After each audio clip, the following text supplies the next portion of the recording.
The people who are vilifying India on the international stage are primarily India's own intellectuals. IMF is probably lowballing that, and not because I'm a better economist than them, but because I'm a better sociologist. Our knowledge of India comes from a relatively small number of highly elite intellectuals who have access to publications, Western publications like the New York Times, Washington Post, Wall Street Journal. They write op-eds in these publications, and the message we get is that India has become autocratic, authoritarian country on the verge of despotism where elections are no longer free. If you read any Western portrayal of the RSS, they will say it is an ultra-right-wing paramilitary organization. Everybody who was reporting in America on the Soviet Union were a bunch of white Russian emigres, had an axe to grind. China buys it.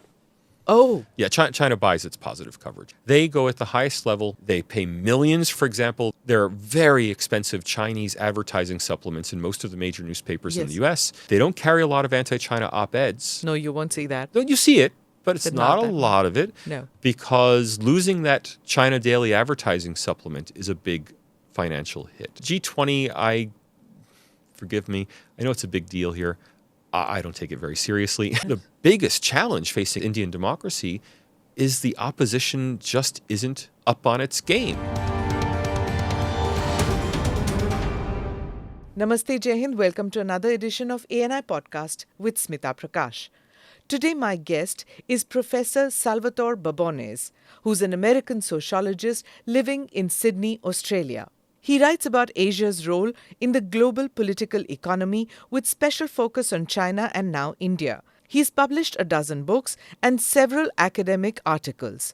In 2022, he criticized democracy indices who downgraded India under Modi. And for that, the conservatives in India adore him and the liberals are suspicious of him. Professor Babones has been a regular on the Indian media scene and is very active on Twitter with several Indians who retweet his India tweets. Professor Babones, thank you so much for coming on the podcast. I've been wanting to speak to you. I met you at the Mangalore Lit Fest, and I was looking forward to your interaction there itself. But then the podcast is where we meet. So I have a bunch of questions. I'd like to begin by asking you that this is your second visit to India. Only my second visit. Only your second visit.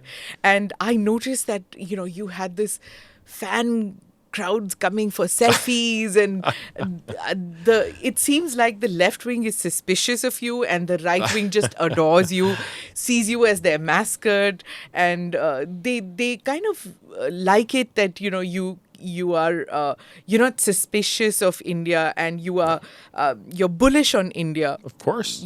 So I wanted to know how your second visit has been. First, it's just been a pleasure. And as the first visit was, and it's been wonderful having, let's be honest, a small but highly committed fan following. Thanks, everyone. I'm thrilled that you want to read my stuff and retweet it. And no one will be hearing about things I'm doing if people weren't retweeting it. So thanks to the retweeters. Thank you, retweeters. It's really generous of them to put me in their timeline. A second visit's been much more relaxed than the first, though relaxed is a relative term. The first visit, I hardly got outside of a hotel conference room. This second visit, the one thing I really wanted to do was see Varanasi. I wanted my first on the ground, on foot, no minders, I can go where I want experience of India to be Varanasi. Because I wanted it to the oldest city in the world, the holiest city, at least for several religions. I wanted that to be my first introduction to India. And it really was worth it. It was very special. I was a visiting professor at Banaras Hindu University, and my first morning there, I just took a walk to the Ganga, straight to the Ganga. It was about 15 minutes to get to the banks of the Ganga. My first moment at the Ganga, I shared it with about half a dozen cows, and we all had a nice visit together. I shared my grapes. I was eating grapes I'd gotten on the street. Yeah. And the cows and I shared some grapes and views of the Ganga, and it was really magical. Much better than going straight to the tourist center to start at the end and walk past all the ghats down into the center. You're not particularly religious person, but did you feel anything spiritual, or what was the sense that you got? Because everybody has a different experience when they go to the Ganga. I don't want to disappoint anybody, but I'm not religious at all. Yeah. I'm entirely atheistic. That said, I could tell that it was a very special place. So I didn't have any spiritual awakening or anything like that, but getting there, and I have to say with the cows, it was the cows that made it truly special, and I can see why the cow is revered in India. I myself am a vegetarian and a really enormous milk drinker. Okay. And you get fabulous milk-based sweets out there, some desserts that they make in Varanasi. Oh, I don't want the milk-based sweets. I just want the milk. Okay. If I could. Actually, one small disappointment in India is that people don't serve milk. I thought the cow is, the cow is revered. Just give me a big glass of milk. No, not all this sweets, not all these curds. But I think they're hesitant to give it to foreigners because they think that maybe you would think that, it's not pasteurized or, it's not. Of course, so I think they're hesitant to give anything which is not cooked. And at the Vishwanath temple, I did have the opportunity to give milk to the god. So that was an experience. Okay. Right. So from Varanasi, where did you go forward? I arrived first in Delhi. On each visit to India, each of my 2 visits, my first visit, I arrived in Mumbai, and I immediately had the most standard Indian appetizer. Samosa? Samosas, thank you. How can I blank? So my very first meal was a samosa. This time I arrived in Delhi. And my very first meal was a dosa. It wasn't a samosa. So the 2 greatest foods in the world, a samosa and a dosa for a vegetarian. So I had my dosa masala, then caught the plane on to Lucknow. And so I was in Lucknow for 3 days for the UP Global Investor Summit. Yes. And then onward to Varanasi on the Rajdhani Express. That was an not overnight, it was a sleeper train, but I was in the daytime or early evening portion. And that was my famous meal in second class in the Rajdhani Express. And there was that interesting anecdote I've ever had. You have to tell us about that anecdote where you put that picture. You tweeted that picture. It was wonderful. So I was on the train, and they served. I was shocked that in second class on an Indian train, what did I pay? $5 for this seat. I have no idea what it was. It was super cheap. Somebody came and brought me dinner. I thought you had to order dinner or pay for it. No. He just brought me. This is part of your ticket. And I was really shocked. And I put the tray aside and I went to take a photo of it. And I think Mr. Kumar, the porter, was worried that something was wrong. I wanted to complain. So he asked someone who spoke English. And I said, no. I'm amazed. I want to take a photo, send it to the minister. What great service. That you're getting hot meals. And then Mr. Kumar wanted to take a photo with me. So we did the selfie. I ate it all. Some of the newspapers misidentified it as chicken curry. Of course, I'm a vegetarian. It was a veg curry. It was a veg curry, some kind of dal, rice, and naan or some kind of bread. And it was just fantastic. I mean, I'll say some of the best Indian food I've had, certainly some of the best curries I've had. And I guess curry is something that if you make it well, you can make 10,000 gallons of it just as easily as you can make 1 gallon of it. So, you were in Uttar Pradesh at the summit, and I recall seeing one of the videos that, where you have said, you've compared Uttar Pradesh, and you said that if you see Uttar Pradesh or Bihar, the per capita income is really low. In spite of that, I mean, and you compared it to some of the other countries. Uttar Pradesh has the same GDP per capita as Ethiopia. Bihar is down at Rwanda. We forget just how profoundly poor these parts of India are. And we forget it because compared to poor African countries, these states are reasonably well administered. They have working train services. They have a usable road network. Okay, maybe they're not at, California standards. Well, the trains are better than in California, but maybe the roads aren't at California standards. But compared to other places that have similar income levels. Now, I haven't been to Bihar, but I can say that Uttar Pradesh, certainly compared to places that have similar income levels, Uttar Pradesh is incredibly well administered. Now, somebody out there will say, how can you say Uttar Pradesh is well administered? I've had this problem, I've had that problem. And I say, well, go to Ethiopia. I mean, Ethiopia is in the midst of its, its fourth or fifth civil war. Entire parts of the country are not reachable from other parts of the country. You might have a, dusty dirt road connecting them. There's no national train network in Ethiopia. There's perpetual risk of famine. There's been a famine in the past year, a war-induced famine in Ethiopia. The political violence in Ethiopia is extreme.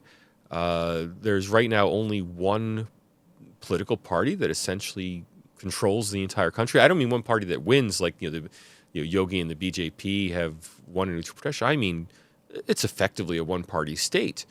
That's what you get on $1,000 per capita GDP. And when you look at Uttar Pradesh, already it might not be perfect. There are lots of problems. There's certainly persistent poverty, but you're nearing, I think you're at 100% electrification. You're nearing 24-hour electricity. Everyone has toilet access at this point. You're working on piped water. I don't know the stats for Uttar Pradesh. And most importantly, there's no food shortage. And everybody got vaccinated during COVID. Sure. And there's free meals on the second class train in Uttar Pradesh. I'm sorry to keep coming back to that, but that's something emblematic that if you compare a poor area of India, I mean, India as a whole has the same GDP per capita as sub-Saharan Africa. Yeah. And if you have a vision in your mind of the quality of life in sub-Saharan Africa and benchmark India to that, of course, India's social reality is incredibly better than the social reality of sub-Saharan Africa taken as a whole. And that's why we would expect economic growth to continue in India, because India's economy is simply bouncing up. It's catching up to its social development. Yeah. You're an American professor and you live in Australia. Sydney, Australia. Yeah. So you know Western democracy. So Indians, or middle-class Indians at least, tend to compare ourselves or our conditions with the West, the Western democracies. And then you feel that we haven't reached there as yet. When you're privileged enough to have governments which change by the ballot, and you're privileged enough to not to worry about the next meal on your table, then you tend to think that it's not enough because we are still not a middle income economy. So I read somewhere where you had said that to get to a middle income economy, it's going to be agri reforms that will get us there and not Make in India. So could you tell me a little bit about that? Well, first, there's nothing wrong with Make in India, and it's entirely appropriate to be seeking to make products locally, and that's a perfectly legitimate and reasonable aim. So I'm not criticizing Make in India, but it's not necessary. What's necessary to have middle income status is to have high productivity throughout the economy, or to have middle income status, to have at least a reasonable medium productivity throughout the entire economy. So India exports about 20% of its GDP. That's pretty ordinary. Brazil exports about 20% of its GDP. Argentina exports about 20% of GDP. Those countries have GDP per capita that are 3 to 4 times India's level. And they have that because they have extraordinarily productive agricultural sectors. That is, in those countries, agriculture is a leading industry. Yeah, they export their agriculture, but the point is that their agriculture is productive. And other sectors are less productive. So the manufacturing sector in Brazil is not so bad. In Argentina, the manufacturing sector is notoriously very low productivity because there are lots of regulatory barriers and union barriers to manufacturing. Now, you can contrast that with East Asia. In East Asia, exports as a percent of GDP tend to be more like 40% of GDP. For China, it's around 40%. Or Mexico. Mexico is an export-driven economy, and their exports are about 40% of GDP. Now, China and Mexico have the same GDP per capita, again, in rough terms, as Argentina and Brazil. They're just different models. The most efficient sector in Mexico is the export sector, and agriculture is lagging behind and keeping the economy back. Okay, so the route to middle income status simply requires that the economy as a whole be productive at the level of roughly $10,000 per person per year. If that's what the economy as a whole is producing, you'll reach middle income status. There's no one route to that. And given the size of the agricultural sector... Did you say $10,000? Yeah, roughly $10,000 GDP per capita would be a middle income. I mean, 8,000, 10,000, anywhere in that range. Right now we are at what? 2,200, 2,250. I mean, I don't know. India's growing so fast, I don't know the exact number, but under 2,500. And it's supposed to be, at the end of the decade, it's supposed to, according to the IMF, it says $4,000 by the end of the decade. And I think rather higher. I think I'm not an economist, but I think the IMF is probably lowballing that, and not because I'm a better economist than them, but because I'm a better sociologist than them. We have a lot of debate over whether sociological or economic approaches are better for understanding growth. My own feeling is that if you want to know what inflation will be in quarter 2 of this year, talk to an economist. I don't know what's going to happen. If you want to know the long-term developmental trajectory of a country, I think talk to a development sociologist. The real question is, what level of economy is commensurate with the society you have? And I used that approach most famously in studying China in 2011. I had an article on the cover of Foreign Affairs magazine saying that Chinese growth would top out at around $10,000 per capita in around the year 2020. And appearing in that same issue of Foreign Affairs was an article from your own chief economist to be, Arvind Subramanian, who said, no, by 2020, China is going to be growing at 10% per year. By 2030, I think it was 2035, it would overtake Europe in GDP per capita, and by 2045 overtake America. And I just said that was ridiculous because China has a typical middle-income society.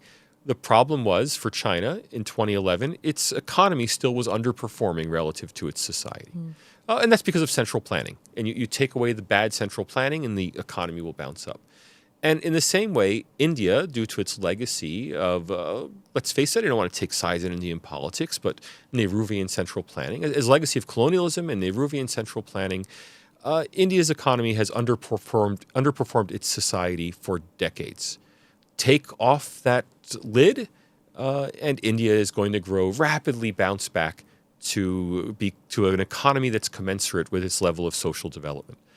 Countries with GDP per capita of $2,000 per year, Sub-Saharan Africa, there's not a single IIT in Sub-Saharan Africa. Yeah. Not a single one. I mean, you cannot find that level of training and education and engineering in Sub-Saharan Africa. We can go to other stats like, paved roads, railroads, et cetera. Yeah. Sub-Saharan Africa can't match these statistics, which means that India has a much better infrastructure, social and economic infrastructure than Sub-Saharan Africa, but bad planning kept it down at African levels of output for decades. Remove the bad planning, India's bouncing up. Let me come back to agriculture. When you were saying that, do you think that India's not doing enough, or is it at the cusp of, doing better as far as agriculture is concerned? India is still doing too much is the problem. What Indian agriculture and industry needs is simple deregulation. The government needs to do less to get out of these spaces. And in industry, that primarily means privatizing remaining state-owned enterprises, reducing regulation, the sort of things the government is very aware of. Cut red tape, reduce regulation, harmonize taxes, make it easier for people to invest. Accelerate the legal system, so stop this backlog of years in the legal system. Get rid of the retroactive application of tax laws. All of these things. If India simply gets rid of all of the oppressive government regulation, industry will boom in India. Now, if agriculture, the situation is even worse. Agriculture, of course, is an extraordinarily highly regulated sector. And it's subsistence level in many cases. Well, right? Some of it's subsistence, some of it is just wasteful. I mean, India, because of the minimum price support system, produces extraordinary amounts of rice and wheat that just get stockpiled and eventually decay because they're just not needed. All of these very productive farmers in Punjab and Haryana should be encouraged to switch over to high value-added products like edible oils. I mean, India, it's ridiculous that India, which is such a massive agricultural producer today, is still laboring under famine-era policies that were designed to overproduce basic the food security foodstuffs, the food security issue, and it imports, I think it's $10 or $20 billion of edible oils. Well, if India really wants to do import substitution economics, and that's the idea behind Make in India, make your vegetable oils in India. That would be the number one easy win for India, is shift agriculture. And the way to do that is through marketization of agriculture. Right. Let's move to the other subject, which is, you've said that India under Modi is wrongly portrayed as a fascist state. And you said Indian intellectuals are fueling that narrative about the country. That was a very provocative statement. The Indian intellectuals are anti-India. It was hilarious to me that was provocative. I didn't mean it to be provocative because, first of all, everyone knows it. I mean, that's why it resonated. But if I said American intellectuals are anti-American, Australian intellectuals are anti-Australian, no one would care. And look, and everyone knows what I mean. Yes. I mean, the people who objected said, how dare you call me anti-India? That's obviously not what I mean. This is shorthand for the people who are vilifying India on the international stage are primarily India's own intellectuals. That's the longhand, if you want to spell it out. Yeah. I've had people complain, well, what about these other intellectuals? Look, everyone knows what I mean. It's just a shorthand, but the shorthand, I guess, captured the imagination. India's intellectuals as a class are responsible for Western understandings of India. The West is not sending fact-finding missions to India. Right? Our knowledge of India comes from a relatively small number of highly elite intellectuals who have access to publications, Western publications like the New York Times, Washington Post, Wall Street Journal. They write op-eds in these publications, and those op-eds they tell us, half a dozen Indians, mostly Indians, some other from around South Asia, tell us what the reality is of India. Our knowledge of India in the West comes from half a dozen elite Indian intellectuals who have access to these publications. And the message we get is that India has become an autocratic, authoritarian country on the verge of despotism, where elections are no longer free, where fascist shock troops roam the country. Let me just give you one example. If you read anything about the RSS, now everyone in India knows what the RSS is, the Rashtriya Swayamsevak Sangh. Forgive my bad pronunciation. Yeah. You can like the RSS, dislike the RSS. I can take it or leave it. I'm obviously not a Sanghi. I'm an American, an American intellectual. If you read any Western portrayal of the RSS, they will say it is an ultra-right-wing paramilitary organization. Right. Now, the RSS is a conservative organization. It's nationalist. Right-wing, well, I know you in India throw around the words left-wing and right-wing casually. Maybe you can call it right-wing. It's certainly not some kind of ultra-hardcore, organization. It's certainly not a paramilitary organization. There are no arms in the RSS. But people will say, well, they've exercised with Lathis. Well, that's not the same as exercising with AK-47s. Let's face it. But when Indian intellectuals call the RSS a right-wing paramilitary organization, what we imagine as people in Australia or the United States, we imagine terrorists with AK-47s. Sure. That's we imagine people or people in uniforms. We imagine black shirts in Mussolini's Italy or brown shirts in Hitler's Germany, going around beating up people who belong to other, beating up communists and beating up liberals. I'm sure someone has been beaten up by someone who is an RSS member. We're 1.3 billion people, right? Someone has happened. But Indian intellectuals, journalists for major Indian newspapers are not being beaten on the streets every day by gangs of RSS youth. In fact, most of the RSS people I've met are overweight middle-aged men who could use some Lathi training, right? So this is this wild exaggeration of the threats people feel they face in India becomes just what we accept as the truth in the West. Because why would we know any different. And so it's not just the vilification of the RSS. You mentioned these news portals. When in the 70s and in the 80s, till mid 80s, till there was a meltdown in budgets in America, in all the Western countries, till there was that. These networks had budgets to cover India. Their reporter would not file a story unless he went on location. It could be anything. It could be Mrs. Gandhi's death, her assassination, and the riots that followed. They would go there and cover it. It could be the Khalistan movement. They would go. These reporters like Mark Tully and the others would go on location. They would meet with victims of terror. They would meet even with the terrorists or, find out what the ideology is.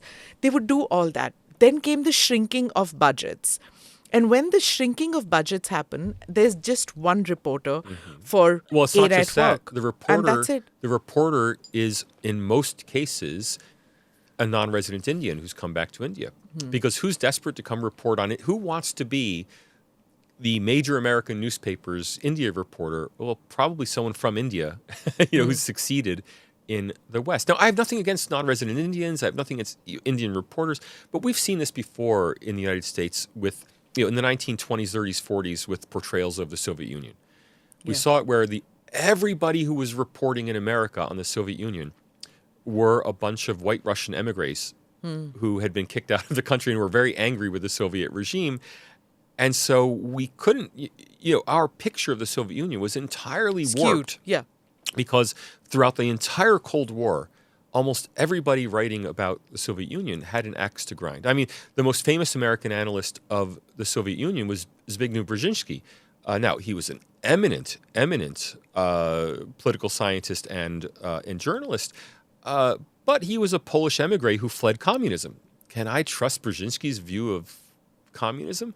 Yeah, probably not. He probably has an axe to grind. And in the same way, almost always when you see these extremely negative reports of India in the Western media, I don't know the citizenship status of the person writing it, but the name is almost always Indian. I'm going to read out some parts because you're an American in Australia. So, both Western democracies, there's this opinion piece which has been published in one portal, and I'm sure it finds echoes in various portals which you would have access in your country too.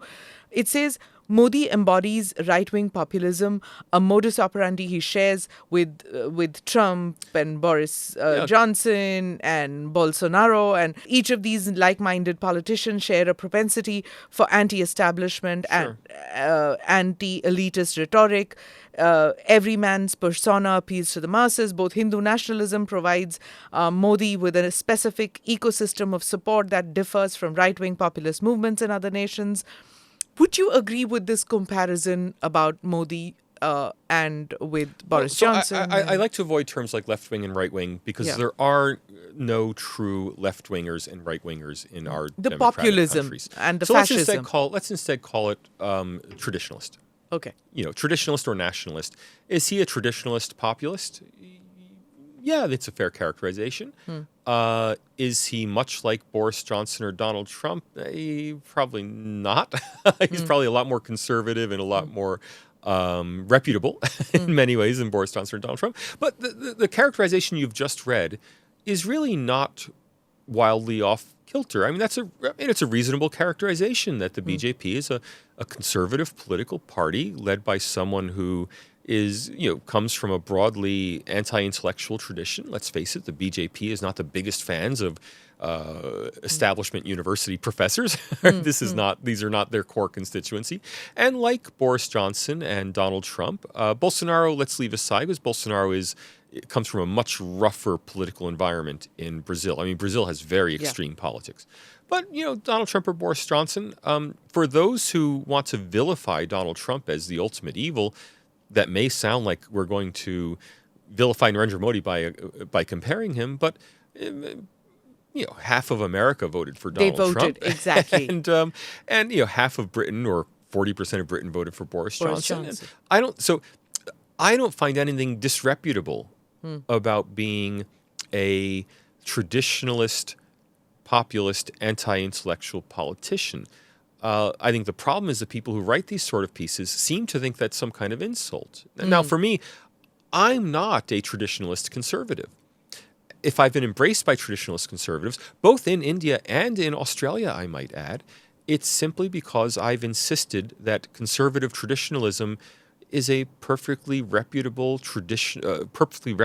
legitimate political position with long-standing in our Western democracies as well as in Indian democracy. Because in India, the intellectual domination, the domination of the intellectuals for almost 30 years or 40 years was by socialist-leaning intellectuals. The other side was not heard at all. And that's the reason the BJP would be termed as anti-intellectual. They are anti-intellectual. So I think people who resisted this label, I think, are just being ridiculous. I mean, the BJP, has been at war with JNU, for decades. Of course, they're an anti-intellectual party. I just don't see anything wrong with being an anti-intellectual party. I mean, Sardar Patel was, if anything, an anti-intellectual, get things done sort of. Everyone else in the Indian independence movement wrote a book. They were all intellectuals. Not Patel. He was a get things done person. And there's room in democracy for that. The idea that everyone has to be in favor of intellectuals. Well, who's in favor of workers, of doers? Those are legitimate positions as well. There's another and I'm an intellectual. professor. I am not anti-intellectual. Okay. I simply accept that it's legitimate to be Okay. anti-intellectual, even if that's not what I am. So there's this one intellectual. He's a professor of journalism and at this O.P. Jindal Global University. Now, he says the key to Modi's longevity is perhaps the more complex political milieu of India with its many cleavages. For the politics of right-wing populism, which wedging itself into the deepest fault lines in society, this offers multiple possibilities of creating and winning coalitions. The only constant in Modi brand of politics is its Islamophobia. Now, this is what it is that, the intellectuals that you were talking about, they tend to fall back on this Islamophobia part of the RSS and of Modi in particular. So that is the resistance that, that is finding space in social media where they get angry with the intellectuals. It's the one insult you can hurl at people, and so it gets hurled all the time. It's like in America being called a racist. Everyone's called a racist in America, so much so that we now just ignore it. And in the same way, you can be called Islamophobic in India, and that's an insult you can hurl at anybody. Look, this kind of analysis, you could take the same facts, and I've been reading dozens of books on Indian politics in the last couple of years, and I see the same facts repeated all the time. It's putting different words to those facts.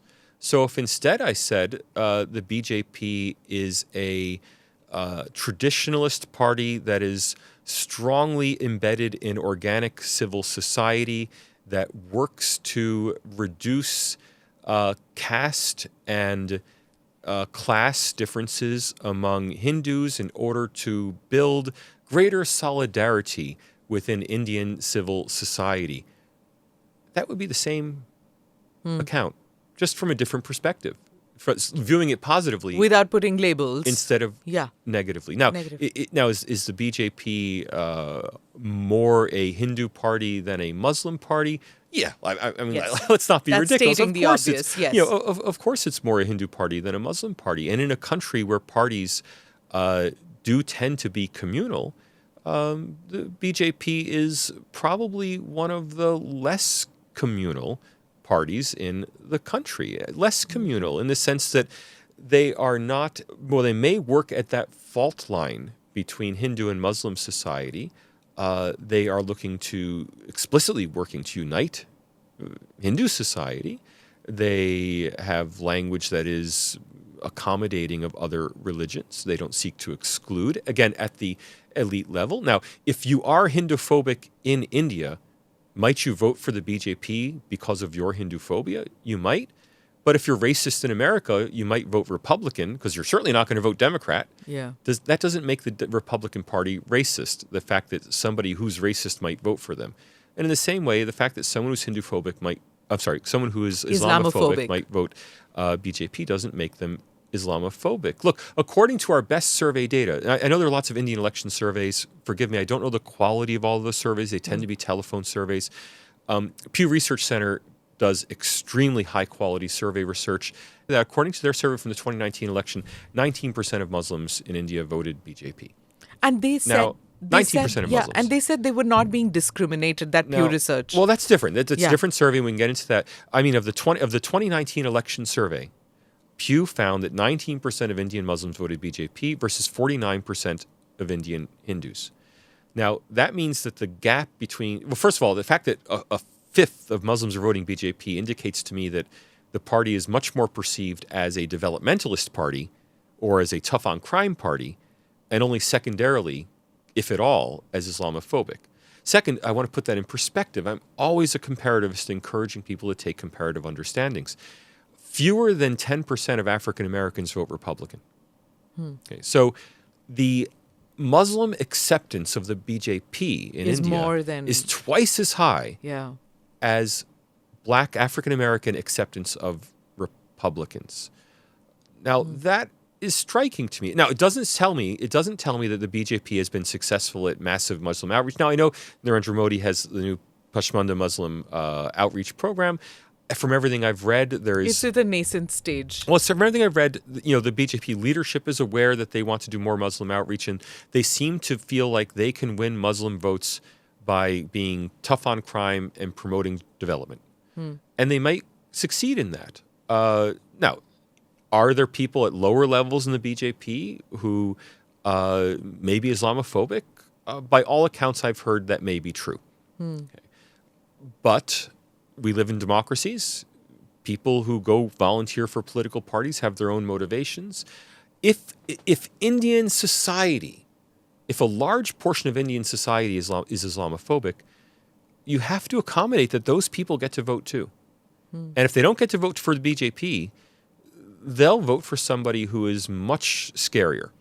So when you say these things, do you find yourself in minority in intellectual circles? Very much so, because, look, I'm a quants-driven person. I come to you not as an India specialist, but as a quantitative comparative social scientist. And so I'm always asking, what are the numbers? Somebody says a journalist was killed in India. I say, how many journalists were killed in India, right? I mean, I don't want to be insensitive, but things happen everywhere. Yeah, not anecdotal, and you want data. Yeah, we want systematic data, and where we have systematic data, we should trust the data, not trust our personal impressions. Okay. So the data tell us that there is a low level of discrimination against Muslims in India. 24% of Indian Muslims report experiencing discrimination in India. Now, again, to put that in perspective, in the United States, on the same survey with the same question, 80% of African Americans say they experience discrimination. 46% of Hispanic Americans say they experience discrimination. 42% of Asian Americans, that's you, Indian listeners, 42% of Asian Americans say they face discrimination in American society.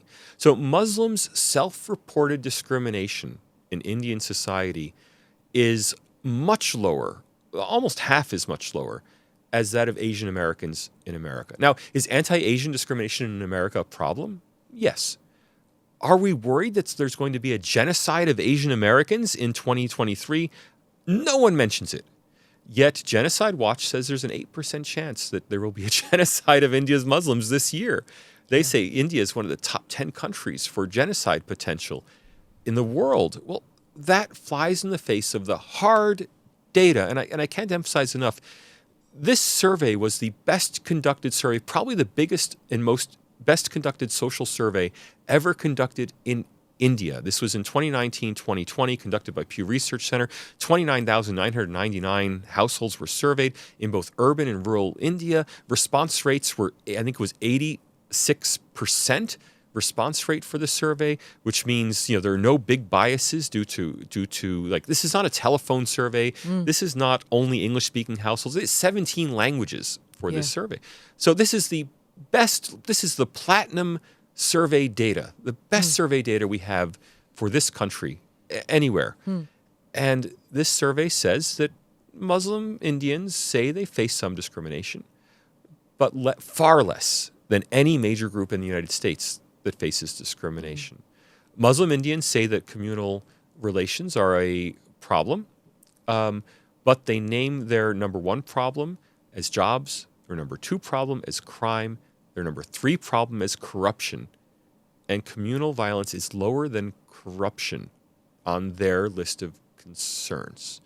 That's not a country that is on the verge of genocide. This is a country where, there's discrimination. I talked to, in Lucknow, I had the honor to visit a mosque, and I talked to a group of Muslim barristers at a local court. The mosque was very close to a local courthouse.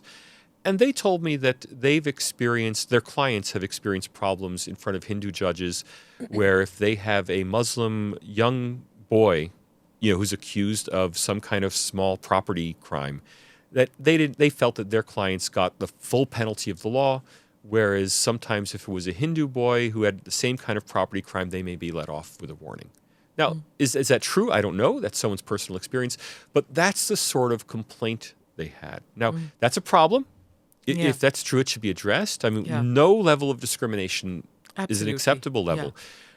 But as social scientists, we have never met a society that has no level of discrimination. Sure. We meet societies that have some level of discrimination. And so again, to get back to the BJP, if that small number of people who discriminate against Muslims, that residual background, if they vote BJP, I say good.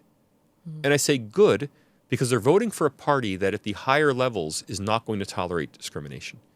If, on the other hand, the BJP shunned their vote, kicked them out of the party, and they went to a more extremist party that was actively calling for discrimination against Muslims, that would be worse for Indian democracy. But this is where some of the intellectuals don't agree with you, is that you say that at the higher levels, the BJP doesn't want and doesn't believe and will not act on discrimination, whereas some of the intellectuals, including Indian intellectuals, don't believe that.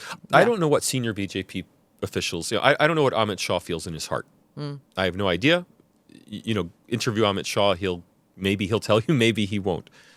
But in their public policies, in their public pronouncements, even Shah, who's been controversial for some of his pronouncements in public, which could be interpreted as being anti-Muslim, he seems to have been caught off guard when those were taken in that way. I mean, Amit Shah, of all the major leaders, he probably skirts the line most between what would be considered perfectly acceptable in America and what in American political discourse would be rabble-rousing, right? I mean, not explicitly anti-Muslim comments, but rabble, playing to the crowd. And if that's, again, I'm not endorsing that. Sure. And if Mr. Shah wants to sit down with me and have a conversation about, being polite and politically correct, I'm happy to have the conversation. But a small amount of political correctness. I mean, he is at Trump levels of saying untoward things. Okay, Donald Trump has often said things that, sound bad when you take the soundbite out of them. But, broadly speaking, he's certainly not racist. He's certainly not anti-black. But he says things in an unguarded way. In the same way, Mr. Shah seems to say things in an unguarded way. He could be more responsible. Now, can you endlessly play a little clip of Amit Shah saying something politically incorrect and try to stigmatize him with it? Yes, you could. Is it fair to do so? Sure, it's fair. Everything's fair in politics. Right? And if he's going to say it, the opposition's going to repeat it relentlessly. You spoke about genocide, and you were critical about that, about how India's on the verge of a genocide. Some of these research groups which say that. You also criticized the democracy indices which downgraded India under Modi, and I think that was in September 2022. Well, the paper was released in August. And then published in print in the September issue of Quadrant magazine, and then I was here in India in November to talk about it at the India Today conclave. So, Professor, tell me, has the world sat up and noticed that? No, do you feel that India's there's more awareness? There's been, I think there's just been no acknowledgement, maybe outside Australia. In Australia, I'm able to reach the media in Australia, and we're starting to fix the media narrative. At least there's a conversation going?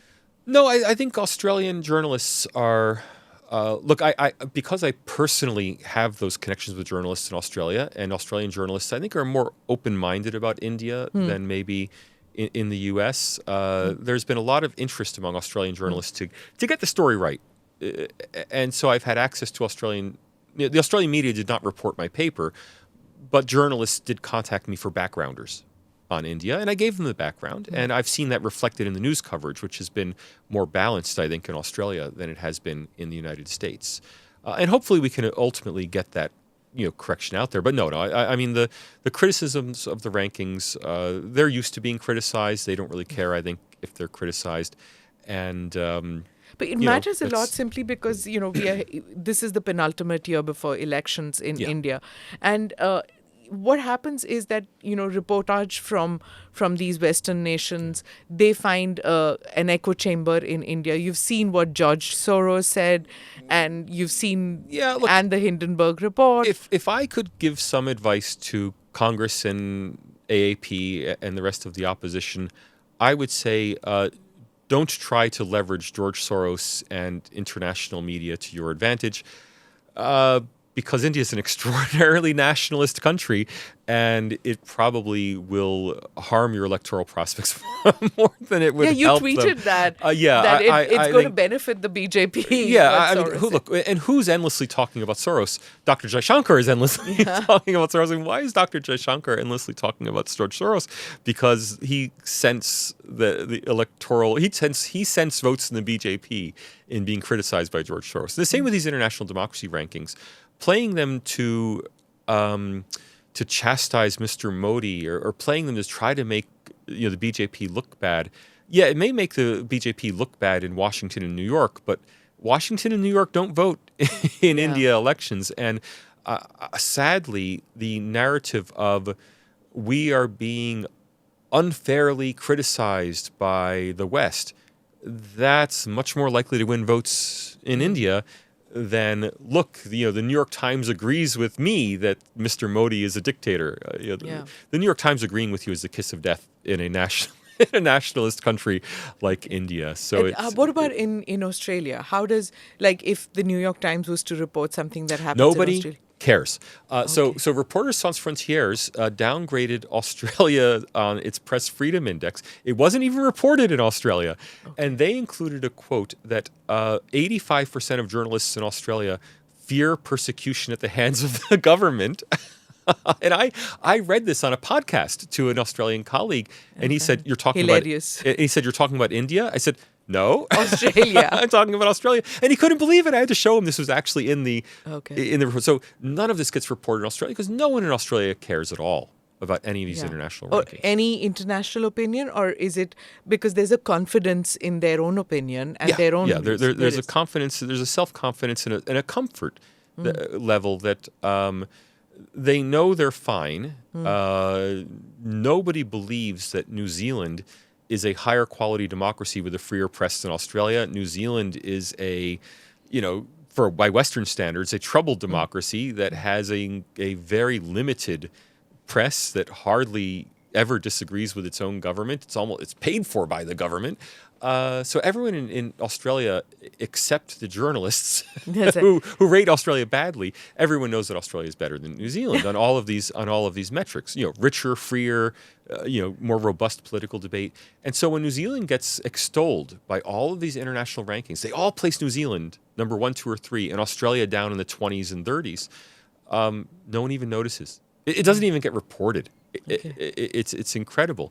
It's in India where these things are weaponized. They seem to have become part of the debate, but they're weaponized in the English language debate about India, where people seem to be more concerned with scoring points against each other than with winning elections. The biggest challenge facing Indian democracy is the opposition just isn't up on its game, and India needs a stronger opposition. They can't ask the United Nations to come and somehow slap down the BJP so that it can't fight as hard in the election. You can't say it's unfair my opponents fight so hard. You have to up your game and fight along with them. And not expect Soros to up your game. look, Soros can't up here because it's the kiss of death to get money from George Soros. You have to up your game. And so I've seen complaints in the Indian media about, well, I'm reading, everyone might love or hate me for this. I'm reading Rajdeep Sardesai's book about the 2019 election. I'm really enjoying it. And he has effectively complained about the BJP. Complain is the wrong word. He's criticized the BJP for having a culture where it makes its party workers get up at 6 a.m., work all day, and work until after midnight.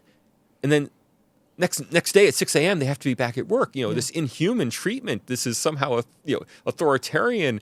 It's like, no, that's how you win an election. Yeah. and also the use of media. In 2014 and in 2019, the BJP had this media outreach. They would provide platforms. They would make the platforms. And if you went there to cover an election, there was a platform which had a vantage point and you could get the best shot.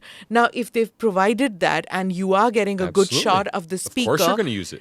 Of course you'll use it, right? I mean, it saves a media organization from sending maybe a tripod, yes, but not the paraphernalia that goes.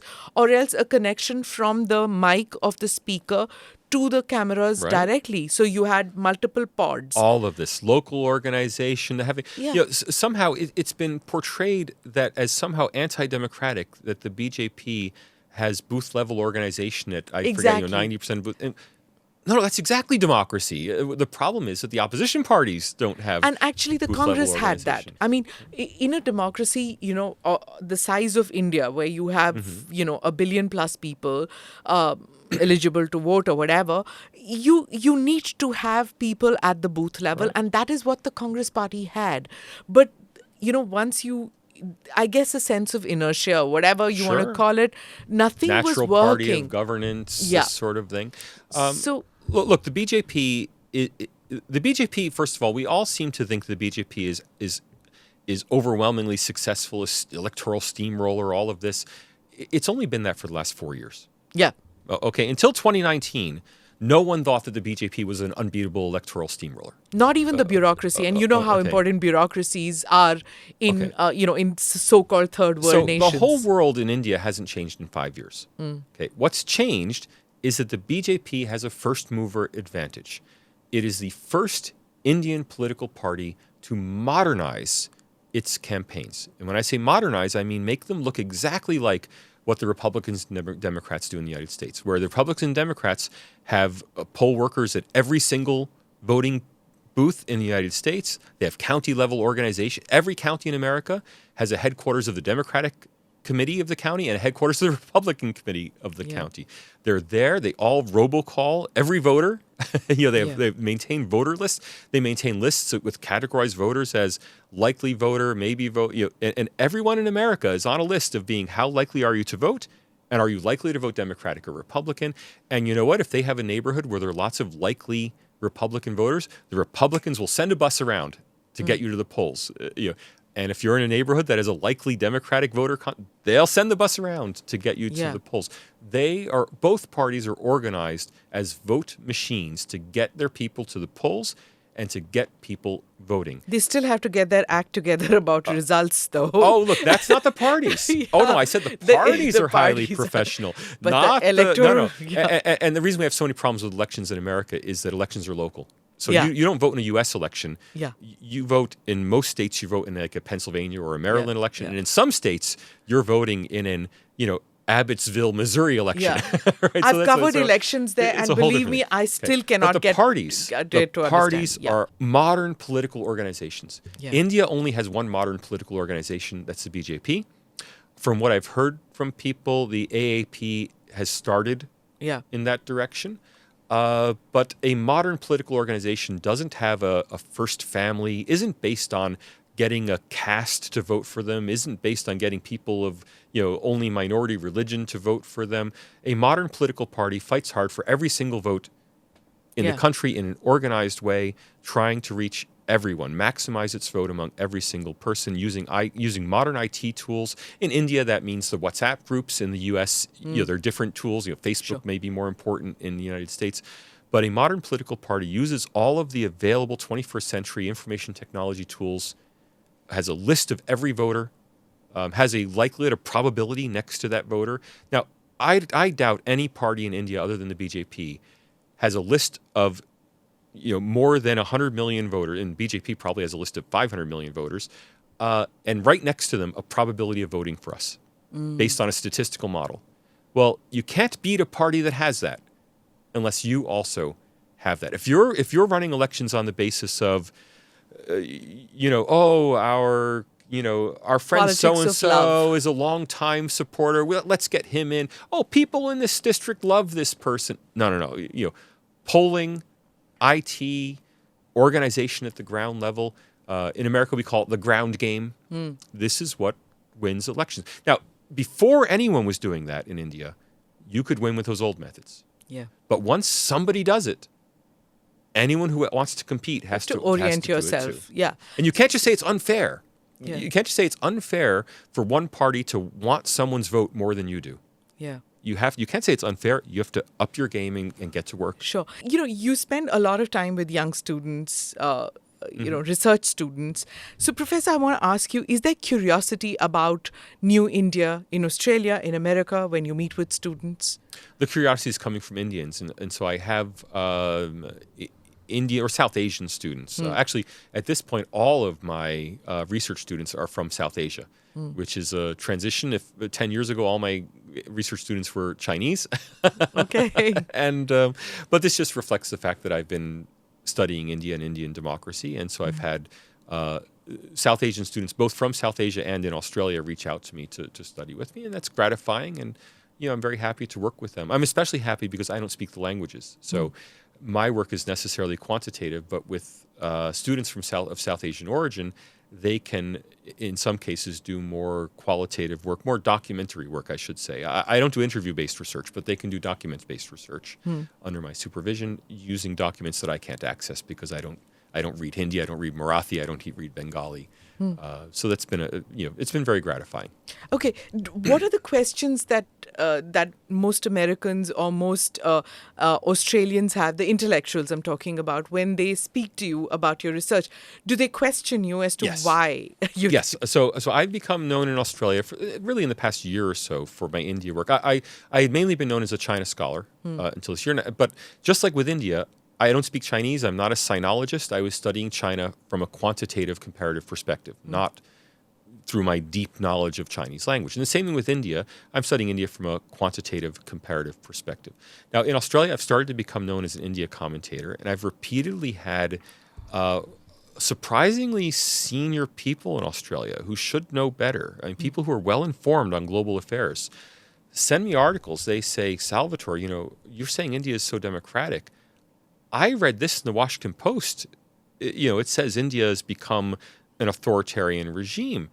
And I sigh and I say, yes, that's an opinion piece by Rana Ayub, who's a prominent opponent of the current government in India.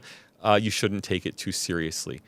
Or they say, look, I read this in the Wall Street Journal, and Wall Street Journal says Indian democracy is under threat. And I say, yes, that's Sanata Dume, who is not resident Indian. No, he's American. Is he American? Indian origin. Indian origin intellectual at the Cato Institute, who's very keenly interested in Indian politics. They don't see the author of the one from the Wall Street Journal, which is from a Bengali. I'm going to blank on the name. He authored a book called To Kill a Democracy, India's Passage to Despotism.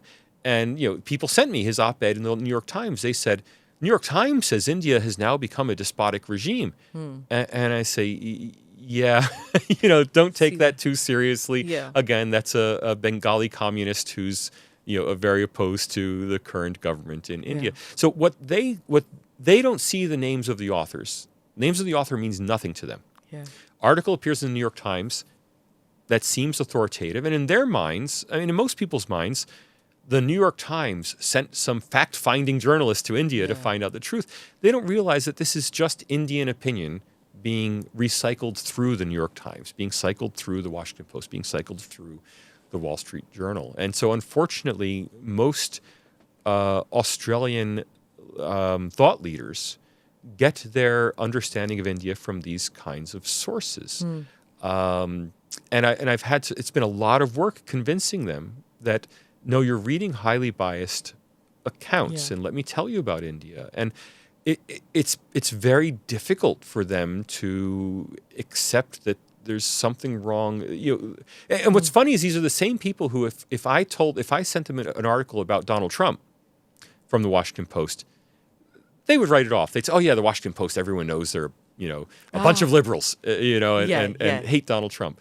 But for India, they take it at face value because they have no other knowledge of India. I mean, they feel confident making their own judgments about American politics, about British politics.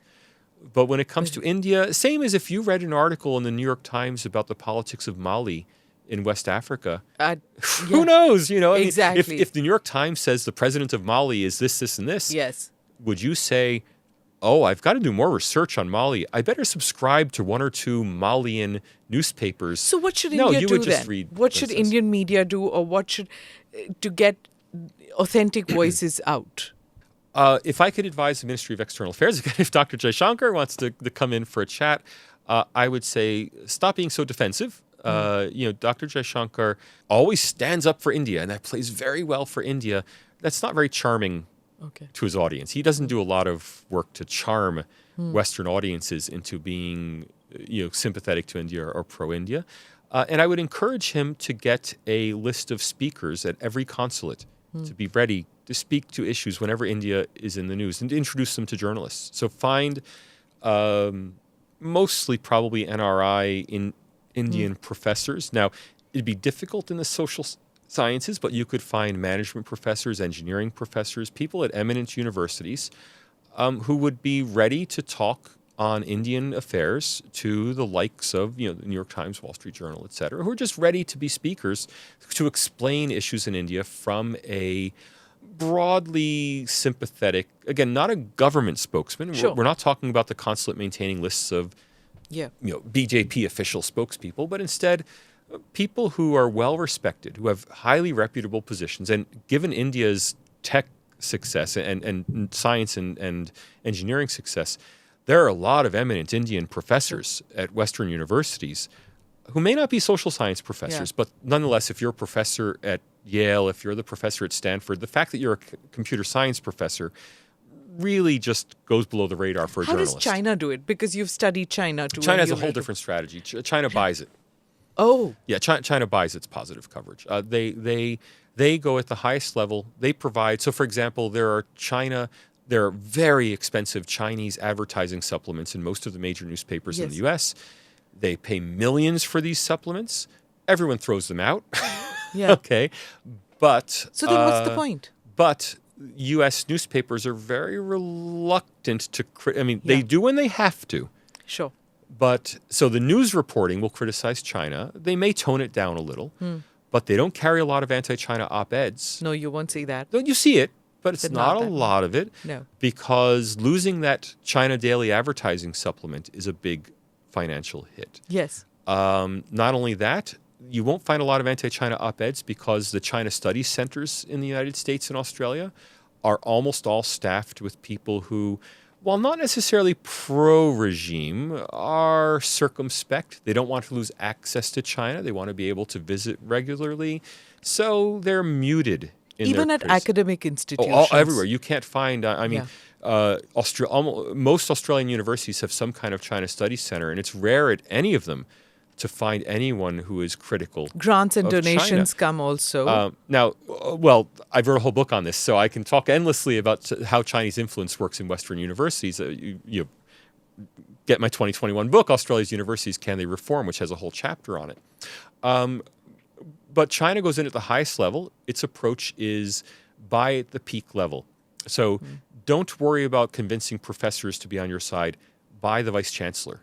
Give the vice chancellor, and again, it's not a bribe. I shouldn't say buy the vice chancellor, but give the vice chancellor something he needs. Like give the vice chancellor what he or she needs. Give her a campus in China where you provide the land for free, and offer to get lucrative consulting contracts for the campus in China. Well, amazing. Vice chancellors love that. They don't want to lose that. Yeah. So they're just very worried. And they have in every Australian university and many U.S. universities has their public relations staff. They have you can buy in the press clipping services, tell us if any of their professors mention China, it gets reported back up to the Vice Chancellor's office. Not the Vice Chancellor personally, because it's seen as a critical reputational issue for the university. Now, the same professor at the university says India is a dictatorship. No one cares. Which is why you will not see any reporting on Xinjiang.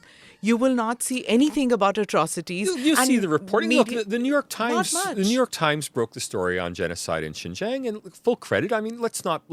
Or even Hong Kong, the media in Hong Kong. Let's not exaggerate. What they do is they mitigate. They add qualifiers. They don't talk about it too much. They report it. I mean, the Western media reports negative things happening in China, but they only report it to the extent they have to. So, for example, look at the persecution of Falun Gong in China, which is very serious. I mean, this is really crazy stuff. I mean, the organ harvesting, which is extremely well documented, that Falun Gong members in China are vivisected and have their organs removed, to create a transplant market for export. I mean, people literally can go to China and just get an organ. Your liver's failing. Go to China, pay the money, you get a Falun Gong member's liver. Right? I mean, it's horrific. Yeah, this doesn't get reported. Right? The big headline stuff that you can't ignore.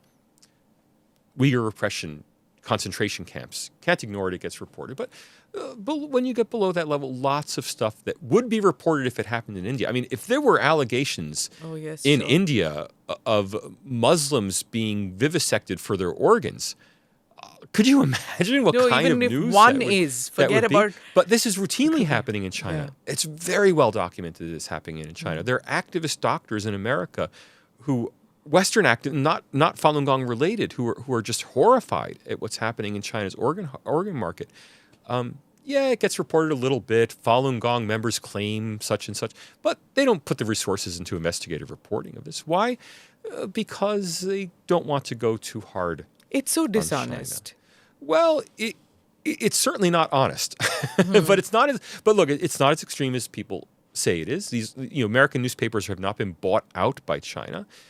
But if it's done in such a subtle manner, influenced by China, right? It's at the level of play up the good, play down the bad. It's not at the level of being the New York Times is not a Chinese propaganda mouthpiece. And whenever I hear people say that, I tell them, no, that's simply not true. Even if it's not a propaganda newspaper. And I won't single out just the New York Times. I'm talking about a lot of the Western media. They will not write about women's rights or persecution of women in Saudi Arabia or in China. Women's rights in China are But that one incident in India gets played up, and that's only now because of a right-wing government. I mean, again, you don't like right-wing and left-wing, but a conservative government. I know these are the terms used in India. A conservative government in India. So it gets reported now.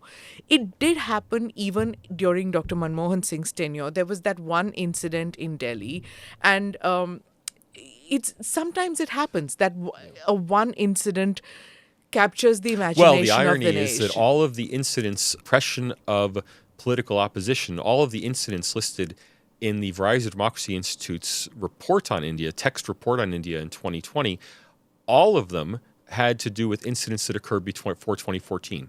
Yeah. Yet they were reported. VDEM only found them important after 2019. And we see a lot of this kind of mendacity. Yeah. So that's what I want to know is that do you see a correction ever happening? A kind of awakening or awareness in the Western media that they are putting on blinkers when it comes to India? We're working on that. I mean, with a group of members of the Indian diaspora, we've started a think tank called the Indian Century Roundtable, and we are dedicated to providing a factual account of India. I'm pretty sure we can have that in Australia. I mean, we have good enough connections in Australia, and the Australian media have been pretty good on India. They've been pretty good on reporting Khalistan and Khalistani violence in Australia, not simply not simply repeating the things you would see in the U.S. of, these poor Sikhs are fighting for their rights as an independent country. In Australia, they've correctly reported, no, in fact, most Indian Sikhs do not want to secede from India, that Khalistan is mainly a diaspora phenomenon. And so the Australian media has been pretty good. They're very open to this, and we're talking to them. And I think with our new Indian Century Roundtable, I think within this year, by the end of this year, we'll be pretty solid on making sure there's a balanced, well-informed coverage of India in the Australian media. Do you think that it'll take more time to get to the more US? Time. It'll take. Do you think India being part of the Quad and there is a more greater understanding about India? No, if anything, the problem is because India is in the Quad, it's become targeted. That is, the narrative outside India, well, certainly in the US and UK, and especially in the US, the narrative has been, how can we say that this is an alignment of democracies when India is an electoral autocracy? Footnote, Verizon Democracy Institute, right? When India is repressing Kashmir, and I've heard at very high levels in the United States, and I mean, former national security advisor I once talked to, saying that India will never be a proper free country until it liberates Kashmir. And this idea that, India has somehow illegally occupied Kashmir that's simply received wisdom in policy circles in the United States. The India being in the Quad has not really benefited India's image. If anything, it's caused more targeting of India as people sent the opportunity to do some criticize more bashing India by saying, the only thing that's kept India off the U.S. sanctions lists has been defense purchases and the fact that India is buying so much defense equipment that, the State Department has been reluctant to accept the advice of its own panel, the United States Commission on International Religious Freedom, which keeps vehemently demanding the last 2 years that India be named a country of concern for religious freedom. The State Department has held off on that, I think, almost entirely due to the fact they want India to buy F-18s and maybe F-35s and artillery. It's that the money. defense exports are the only thing. And I once told this to an Indian ambassador. He said, I was at a think tank summit in Australia, and he said, how can China do so well, and how can we, beat this? And I said, well, China is willing to tell its state-owned industries to buy $100 billion of Australian iron ore if Australia plays ball. I said, will you buy $10 billion of Australian uranium? And he said, I can't do that. We're a democratic country. We have to have open bidding. Sure. And I said, well, if you're not willing to spend your $10 billion, you can't buy a bunch of miners to promote your interest in Australia. I mean, in Australia, the biggest pro-Chinese interests are the iron ore miners. Mm-hmm. So, India, it's very difficult for India to fight this because it is a democracy, because it has to play by the rules. What about ASEAN nations? Do you see them looking at India as some kind of a bulwark against China at some point of time? I have less knowledge of ASEAN. The historical bulwark against China for ASEAN has been Japan. Japan, yes. Has been the main supporter. That said, ASEAN is not one entity. Laos and Cambodia are in many ways Chinese puppet states. Vietnam, on the other hand, is so vehemently anti-China that it doesn't need any help to be anti-China. Malaysia is in play, you might say. Myanmar is, of course, highly troubled, and that's its own story. Sure. Thailand is in play. I think Malaysia and Thailand are probably the two countries in ASEAN that are on the fence a bit, where India might be able to have some influence. Singapore has its own that's thing. Dynamics are separate. And Philippines, is a unique case because of the former American colonialism.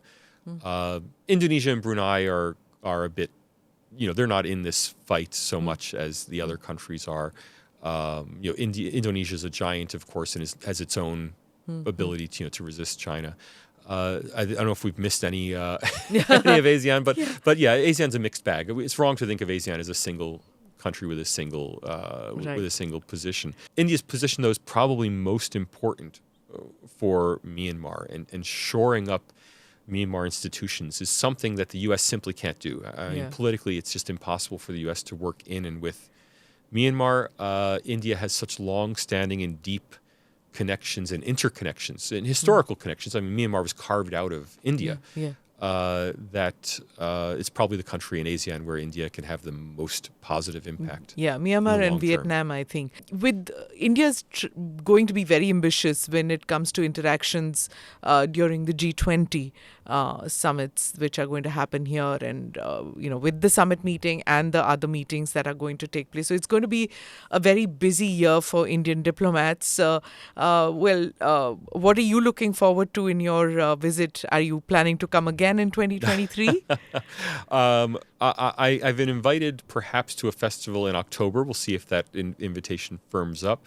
So I hope to be back maybe later in the year. But for me, visiting India, look, I know it's supposed to be a pleasure and that it's wonderful and everyone's so friendly, but it's work and I have other work to do. And I don't particularly benefit in terms of my work from visiting India. That is, I don't come here to study India.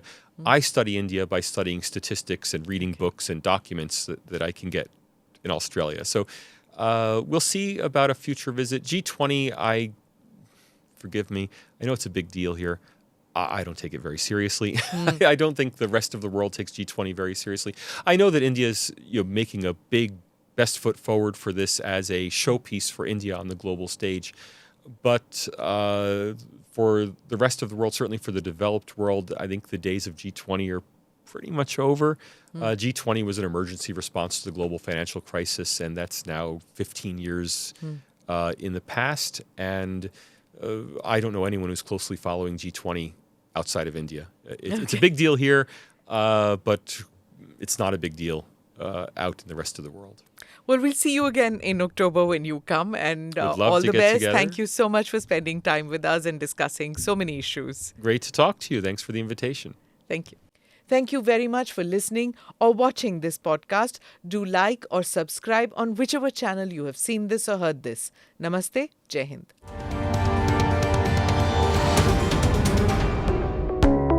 Click here to watch the previous episodes.